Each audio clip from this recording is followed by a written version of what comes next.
take the mindset that you are a business person first, really, and an artist second. And that may not resonate with a lot of people, but I really feel like that's the truth of the matter is you really have to protect your own interests. You have to price yourself accordingly, and you have to be a business. Hello there and welcome back to the My Future Business Show. My name's Rick. I am your host, and I like to show gratitude because without you this show simply wouldn't exist in the way that it does. The feedback that comes through to the show each and every day just makes me stop and think how lucky I am to be your host and to be able to serve you in the ways that we do on the My Future Business Show with the wonderful people that we do have the opportunity to speak with. Now, talking about wonderful people on today's show, I have the pleasure of welcoming artist, business owner and coach Paula Prinzi to the show. Welcome to the show, Paula. Hi, thank you for having me so much. Absolutely, a pleasure. When I was listening to your shows, one of the things that I really enjoyed was just how you managed to keep the audience's attention, with your questions and everything people are very engaged. Yes, absolutely. There is certainly an audience out there that, like you say, is very engaged, and that feedback that we receive makes a lot of difference, not only for me as the host, but for the guests as well, because they do follow up, and there's things that happen after the show that help people's businesses grow, and that's essentially what we're all about. Now, you and I were going to be talking about how creatives can better market themselves on lives and how they can create more time freedom quickly so they can become more profitable and go on to live their best lives. But before we do any of that, I'm wondering, Paula, if you could tell us a little bit about yourself. Where you're located? So I am in Zephyr Hills, Florida. It's actually in Central Florida. It's actually just outside of Tampa. So it's about a half an hour to an hour outside of Tampa, just depending upon Yep. where you'd be located. Now, tell me a little bit about the weather there. Is that subject to some pretty wild weather occasionally over there, and some beautiful weather Occasionally, too? but we are far enough inland that we don't get like the brunt of the hurricanes Right. most of the time. So we usually get some of the high winds and some of the rain. So we've been very fortunate the last few years. I think last fall we were supposed to get a really bad storm that was aiming right for us. And Oh. fortunately, or unfortunately, because it did a lot of damage in Yep. Yep. the Sarasota area, but it went just north of us. I'm a cold weather type of guy. What about you? I'm the opposite. I love warm weather, so I'm living in the right climate. Yeah. The only thing I maybe don't care for down here is some of the humidity. It's very humid. Now, I can tell that you have pets. You have a love of pets. Now, ever since I can remember growing up, I've always had pets. Have you always had pets? No, I No. had a pet fish. Hard to look after? Yeah, my mom wasn't really keen on me having animals because I think she felt like she was going to end up doing the cleaning up after them. And so I have more than made up for it as an adult. I can imagine. Now, but I do find that having a pet and able to just sit there and be quiet with them really brings me back down and calms me and centers me. Do you find that? I totally agree. They are stress relievers, and healers too. I think they Hmm. just like they really are meant to um, ground us and take away some of our stress. And I think we grow as a person too when you are caring for another animal because not only are you more compassionate, but you just I became more patient. I became a lot more patient. Ah, Um, yes. you have to learn that they can't speak with you. They can't talk to you like a regular human. So you have to really look at their behavior and try to interpret it, what it is that they're thinking or feeling. Yes, absolutely. Now, tell me, I know that you're very busy. Do you have much time to do anything for yourself? Do you have any hobbies and things you like to do? Okay, that's a great question. So when I am not photographing clients, I usually try to make time to do some personal work because that is a whole different thing, creating art for clients versus creating just for self-satisfaction. And of course I do all of the normal things like hang out with my friends or, Yep. go out to eat and all of those things, socialize, I guess, I Yeah, yeah. suppose. Now, I'm a big movie buff. I enjoy science fiction myself. What types of movies do you like? Do you even watch movies? Oh my gosh, I am a movie buff. I watch tons and tons of movies because what else do you do when you're editing photos? I actually love not only watching movies, but and when I'm editing videos and the likes, I also have music on in the background. I find that it helps me just to completely get into that zone. Do you find that you get into a zone when you listen to music? I tend to listen to it more when I'm with clients than Ah, anything else. Um, but I do enjoy listening to music. I like to listen to a lot of podcasts. I listen to a lot of Audible. I really like listening to books because then I can multitask. So even if I'm just cleaning up around the house, then I feel like I'm still expanding my mind and growing. yes, podcasts have that tendency to be, the performance in the pocket, as I like to say, because there's just so much Yeah. to take from it. You can take it literally with the technology that we've got.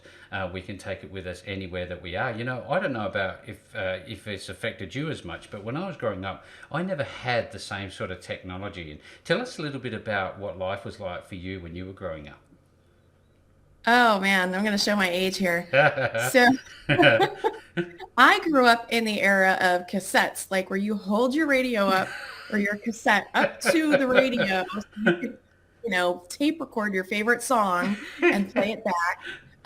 Music was a really big part of my life then because, I mean, that was like, I used to have a buddy that would come over and he was a boy, like my mom and his mom were friends. So Hmm. he'd come over and he'd bring all like the heavy metal stuff and we'd be like jamming out in my room. Some of the Um, best times of our lives, aren't they?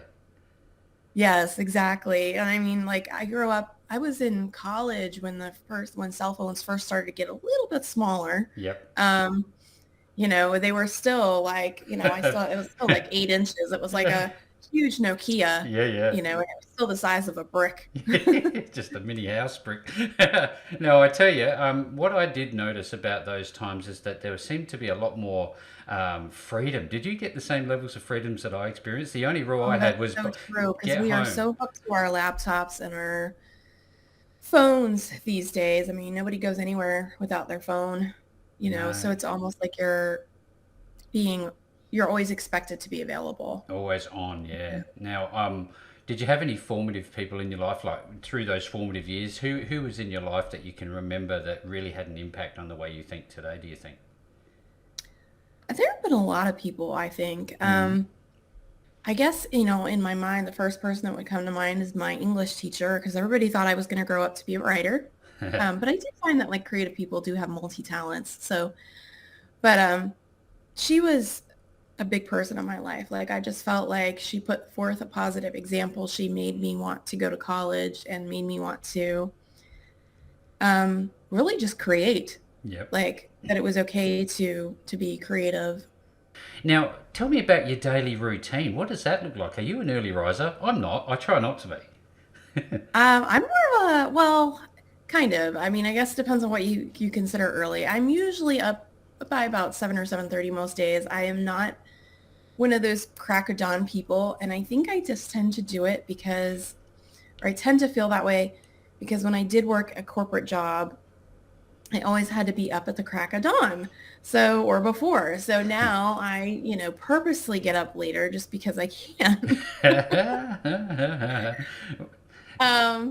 Like I feel like that's part of, having a flexible schedule. So, but I do have a little bit of a routine. Typically, I will get up and check my emails and answer any client questions or inquiries that come in typically. And then as we all do as entrepreneurs, we look to see, what needs to be worked on first, what's going to make the most income first. Mm, yep. Whether that's finishing up a client order or, setting up phone consultations so that I can book more clients. Yeah, that's the way it is. It's very interesting. You find a lot of startup entrepreneurs, they focus on the wrong things, don't they? Let's get a logo, let's get an office. What do you focus Oh on when yeah. you started? Did you do the same thing, or what can the audience learn from your experience, do you think? I mean, I started off part-time. Like it really was. So when I started photography back in 2009, Mm-hmm. and I literally was just, what it was is I was doing like pinup photography. I had my own pinup photos done, like they were retro pinup. Mm-hmm. And I wanted to bring the experience to other women. And I said, I need to build my portfolio. So the way for me to do that was I actually decided to create a pinup calendar for charity. So I'd put an ad on Craigslist, again, dating myself. And so I went on Craigslist and I literally found models. And so, I did 12 different shoots and I would go to to the whatever location it was. We would set up a theme. I'd do their hair and their makeup and I did the whole thing. But by the time I was done, I had a ton of experience and a really good portfolio. So at that point, I had gone ahead and created like a logo. Um, word to the wise, it is wise to hire a graphic designer to do your logo. My Yes. my logo, underwent several changes throughout the years because I realized that the logo that I first had wasn't professional. So, but anyway, yes, I had a website, I had a logo, and I think I did those things first before I built my portfolio. Um, Yeah, but I wow. do remember like really diving into to things because once I really got into it, I thought, how am I going to transition to a full-time business? I can't make it doing $300 photo shoots. You just can't. How am I going to get these clients in the door? And so then I really started to think about photography more as a business versus a hobby. And I think that's one of the keys to being a successful artist is that you really have to take the mindset that you are a business person first, really, and an artist second. And that may not resonate with a lot of people, but I really feel like that's the truth of the matter is Yeah. you have to protect your own interests. You have to price yourself accordingly and you have to be a business. Yeah, absolutely great feedback. Thank you so much. Now, I know that you've had a great deal of success, but on the flip side to every coin, there's a downside. Have you ever experienced, I guess, some level of failure, and what did it teach you, do you think? Oh gosh, I've experienced failure quite a bit. I think a really good example of when I was first starting out was I decided to run a Groupon, like, and I didn't do it. There are ways to run a Groupon profitably. I just didn't do it the right way. Groupon was brand new, and I had contacted Groupon. They said, well, let's do it. But they really wanted me to knock down my price like a lot. They were like, you're going to need to like make it under $100 so people can impulse buy. I sold probably a couple hundred of these Groupons. I was working a full-time job at the time. So here I was renting a studio, which I was already costing me money. Hmm. I was almost paying people to take their photos because I had to shoot back to back. So I would schedule like 2 to 3 sessions on Saturdays and Sundays and shoot them back to back. Wow. Um, and I did so many. Like I had a certain number like that didn't cash theirs in, but I think I probably did around 150 Groupons. It was insane. And I said, I'm never doing this again. um, Did it teach you much about the actual artistry behind it? Did like you hone your craft and you get better the more you practice? How important was that side of it, that oh learning? yeah, it definitely did. I mean, because I didn't know anything about hair and makeup. I couldn't afford to pay a hair and makeup artist with what Yeah. I was charging. Hmm. So I had no choice. It was trial by fire to learn the hair and the makeup and the vintage hair and makeup styling. Yeah. So that was a big learning curve. I learned how to do studio photography, which I had, some knowledge of how to light. It was mostly working with constant light. I really didn't know like the ins and outs of studio photography. So again, by the time I was done, I had learned quite a bit, and I'm still evolving and learning stuff to this day, as we all are. I think anybody that's worth their salt and anybody that has any experiences, you want to continue to learn. Yeah. We are forever a student. I'd like to be the fly on the wall, on those early days for you. Was there many nerves involved? Did you get nervous? Did you think, what am I doing? Did you ever go through any of that? I think I did get nervous, but I got more nervous, I think, sometimes when it came down to like did the hair and the makeup portion of it because I felt like, oh my God, I don't know what I'm doing. But I thought, I can't take that tack. I can't let them see the fear. So the more I did it, the more confident I got with it. And, I would get nervous if I had, if I faced like a situation that I hadn't encountered before.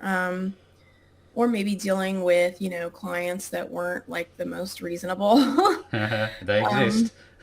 yes. I mean, I'm sure you've dealt with it before. We've all had, you can't be in business without having somebody that's unhappy once in a while. You can't please everybody. That's So true. you really have to learn how to hone your people skills. That is another, business lesson, I guess. Yeah, absolutely loving this feedback. Now, I know in terms of talking about client, who is your ideal client today? Has it changed? Oh, yes, definitely. So, I mean, even the type of photography that I do has changed. So I went from doing like retro pinup to like more modern, like what I call modern boudoir, where the ladies come in and they're buying albums for their significant others as, birthday presents or anniversaries, or they're just doing it for themselves to celebrate like a weight loss milestone. So I still have those clients. I still do the boudoir photography, but as a fine art photographer, my client now is somebody that's looking for wall art for their home. They're looking to collect art. Mm. I also offer business coaching. So my client there is to help a creative professional hone, and grow their skills both personally and professionally as well.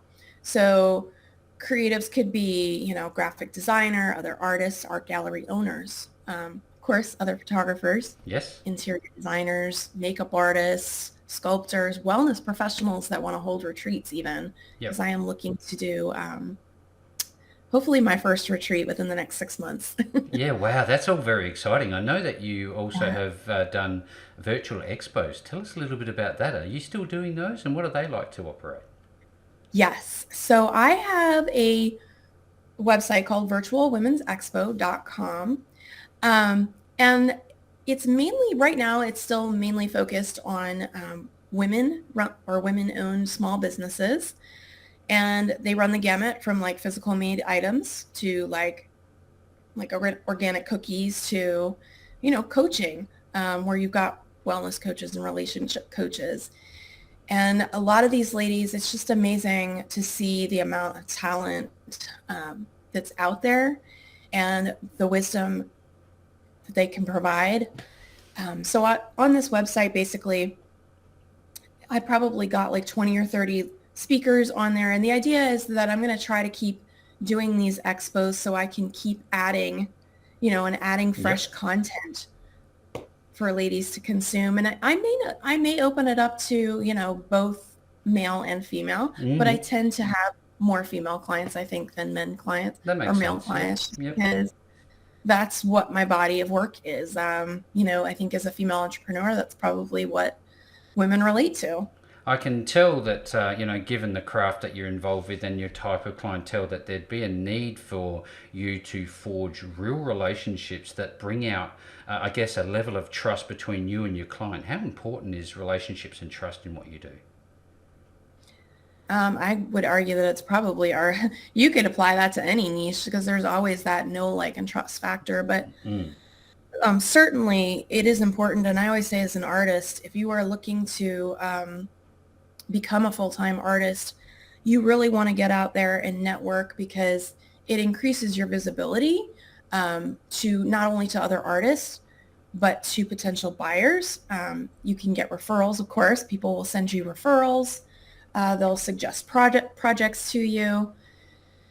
Um, and it's really just about, it's like they say, ugh, I can't get the saying. I can't get the words out. You know? Yeah. It is like that saying, it's all about who you know. Yes. So just as an example of networking, and I bring that up because a lot of us artists are introverts and we don't especially love networking.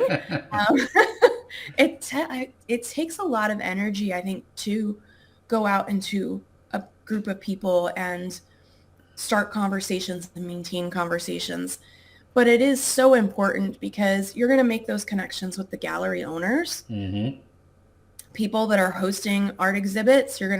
Other artists are going to tell you about those exhibits that are going on, and those events that you want to be at so that you can be seen.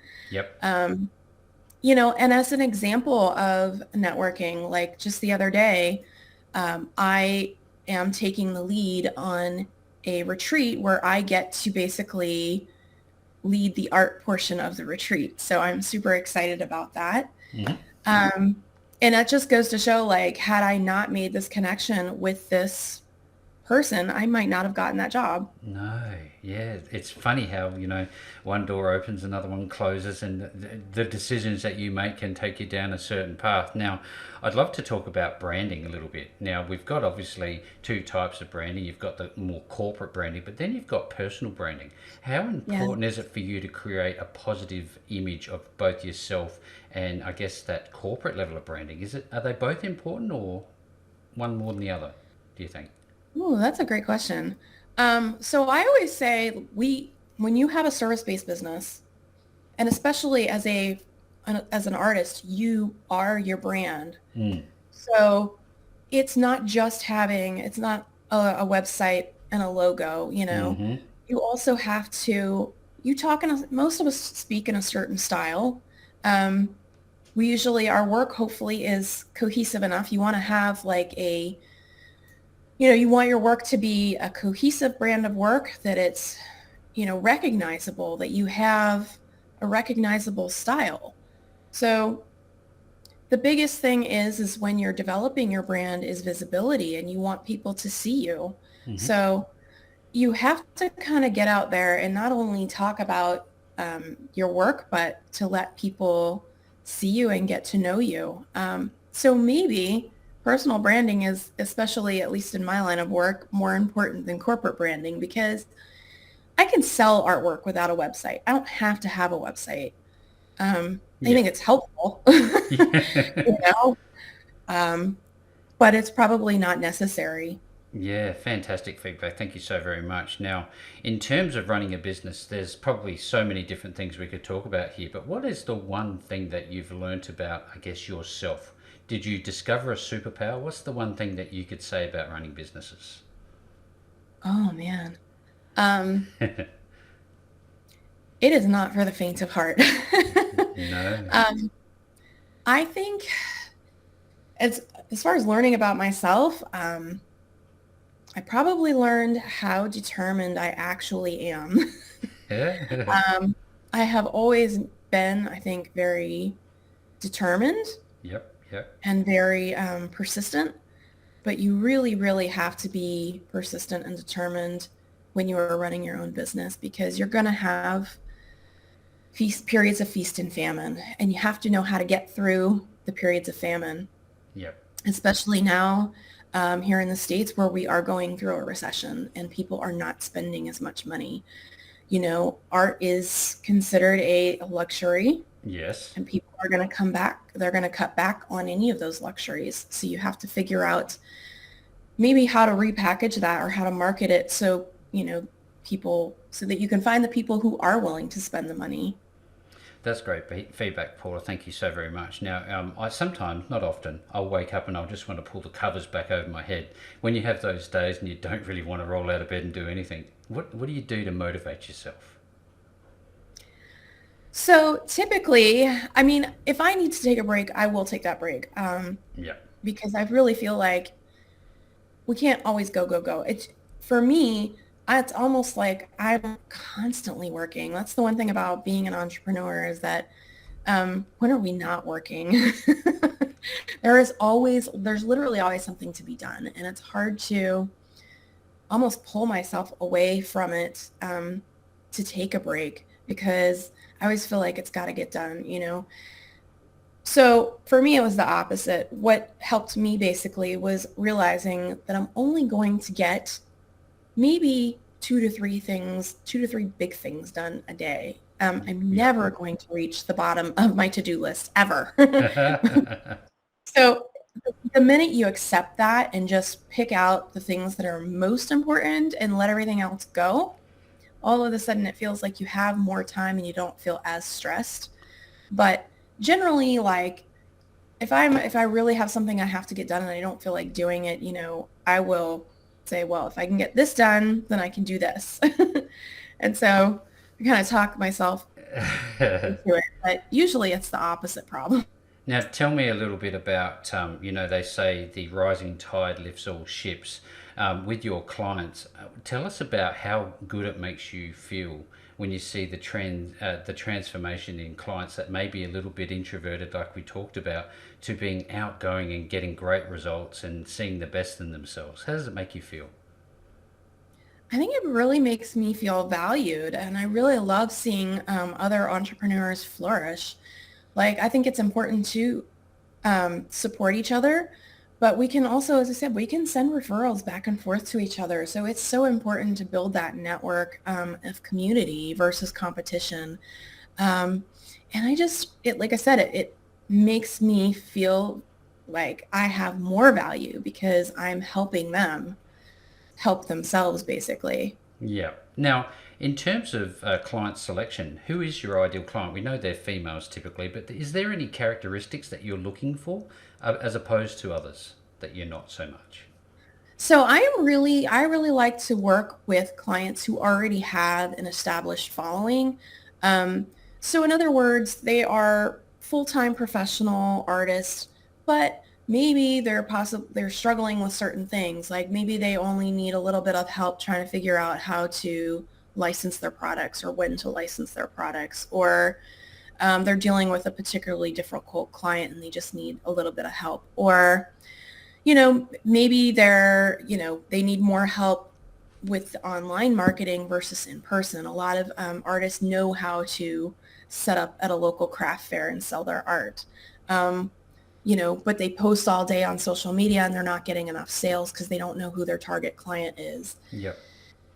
So it's, as I said, I'm looking for artists that just need a little bit of help, Yep. maybe either growing their business and getting Yep. consistent sales, or they're looking for a little bit more time freedom because they're not really sure how to manage everything. My other type of client, since I also do like fine art, is again somebody that's generally they tend to be female. They look, they're a little bit older. They're either looking to collect art or they would like art for their home for themselves. Yes. Maybe it is of themselves and they want to come in for a boudoir session. Fantastic feedback. Now, in terms of the latter group, or actually the former group, in fact, do you go about providing, I guess, plans and marketing strategies? What's the approach there so that they can walk away and do it themselves, or how do you go about that side of it? Yeah, so that's a great question. So a lot of times we talk about with like done with you versus done for you work. Mm-hmm. So with a coach, I'm not necessarily like I'm helping them figure out what they need to do first, and then we can come up with the deliverables. So for example, I'm going to be running like just pulling this as an example. I'm running a landing page workshop because I figured out as I talked to some of my local business owners, and it's not just creatives, a lot of people don't even understand what a landing page is and why they even need one for Wow, online really? marketing. So it kind of shocked me to discover this because so many of these businesses are already running like ads or Facebook ads. And I guess I just take it for granted because I've been doing this for years. It's just normal for you. So um, so one of the things I'm going to do at this workshop is I am actually going to give them templates and I'm going to tell them like, you know, here's your headline. This is where the body goes. This is where your testimonial goes and your call to action and so forth. And I'm going to be I'm going to be showing them how to create a lead magnet. We're going to do a lead magnet sales page and we're going to do a sales landing page. Um, and then from there, I'm going to go a little bit more in depth, probably in another workshop to teach them, how to do a funnel. And then, Yes. I might have a client that already has a funnel and maybe they just need to figure out what's wrong with that Bit funnel of and why refinement. it's not converting. Yep, yep, fantastic. There's certainly another whole episode just talking about the marketing component of what you do, let alone the mindset and all of these things that we've covered today. Now, tell me, you've got an email system as well, the Power Breakthrough email session. Tell me a bit about Yes. that. Um, So I offer email coaching, and I decided to offer that because, or at least as like a try on, because sometimes when you have somebody that's interested or they need a little bit of coaching, they're not necessarily sure if they're the right fit, like if we're going to be the right fit, or they don't want to commit to, coaching for X number of months and not be sure that they're going to walk away with the tools that they need. So the email coaching is a way for them to just try me out a little bit. Like, send me a question. What do you need the most help with? Yep. And then if I can help them, once through email, or if we need to go a little bit more in depth, we could do further coaching. Absolutely. That's a great start point. You know, that it's certainly very good for those introverted people that might be a little bit timid, a Right. little bit shy. So, definitely a great service. Thank you very much for sharing so much great content on this call today. Go ahead.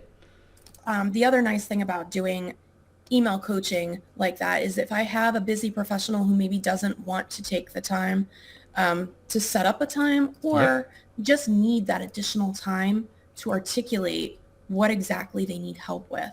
Um, some people just really need to sit down and think about it.